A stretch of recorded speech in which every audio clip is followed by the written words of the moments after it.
নমস্কার দর্শক বন্ধুরা, কিক অফ নাও স্বাগত। আপনারা জানেন আগামীকাল আইএসএল ম্যাচে মোহনবাগান মুখোমুখি হবে জামশেদপুর এফসির। দীর্ঘ 2 সপ্তাহের বিরতির পর মোহনবাগান মাঠে নামতে চলেছে এবং এই ম্যাচে 3 ফুটবলারকে পাবেই কিনা সেই নিয়ে মোহনবাগান সমর্থকদের মনে অনেক প্রশ্ন ছিল। গ্রেগ স্টুয়ার্ট, আশিস রায় এবং অনিরুদ্ধ থাপা। প্রথমেই বলে রাখা ভালো, আজ সাংবাদিক সম্মেলনে কোচ যেমনটা জানিয়ে দিয়েছিলেন, গ্রেগ স্টুয়ার্ট এবং আশিস রায়কে পাওয়ার সম্ভাবনা নেই। আশিস রায় এখনও চোটের জন্য এখনও বেশ কিছুদিন বাইরে থাকলেও গ্রেগ স্টুয়ার্ট অনেকটা সুস্থতার পথেই, সেটা অনুশীলন দেখেই বোঝা গেল। তবে তাকে পরবর্তী ম্যাচগুলোর জন্য সম্পূর্ণ সুস্থ রাখতেই আগামীকালের ম্যাচে তাকে বসিয়ে রাখারই সিদ্ধান্ত নিতে চলেছেন মোহনবাগান কোচ। এছাড়া অনিরুদ্ধ থাপাকে আগামীকালের ম্যাচে পাওয়ারই সম্ভাবনা খুবই উজ্জ্বল বললেই ভালো।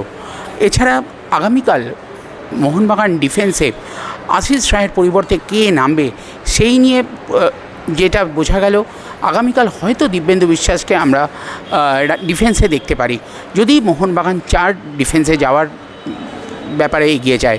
এছাড়া দলে পরিবর্তন বলতে গ্রেগ স্টুয়ার্টের জায়গায় আসতে চলেছেন দিমি পেত্রাতস। দিমি পেত্রাতস চলতি আইএসএলে তেমন তার আগের মরশুমের যে পারফরমেন্স তার ধারে কাছে নেই, তবুও তাকে নিয়ে অবশ্যই আশাবাদী কোচ হোসে মলিনা। আজকের অনুশীলনেও কিন্তু দিমি পেত্রাতসকে দেখা গেল ঘাম ছুটিয়ে নিজের সেরাটা ফিরে পাওয়ার চেষ্টা করছেন।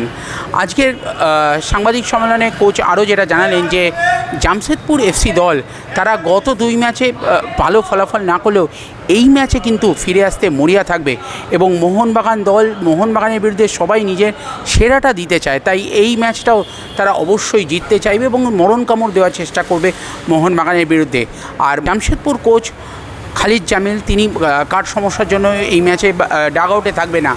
এই বিষয়টা মোহনবাগানের পক্ষে কি একটা ব্লেসিংস হবে, সেই বিষয়ে জানতে চাইলে কোচ জানান যেটা যে অবশ্যই কোচ ডাগ আউটে না থাকা একটা বড় ব্যাপার, তবে অবশ্যই দল তার সমস্ত ইনস্ট্রাকশানেই খেলবে, সেটা এমন কিছু বিষয় নয় একটা দলের কাছে।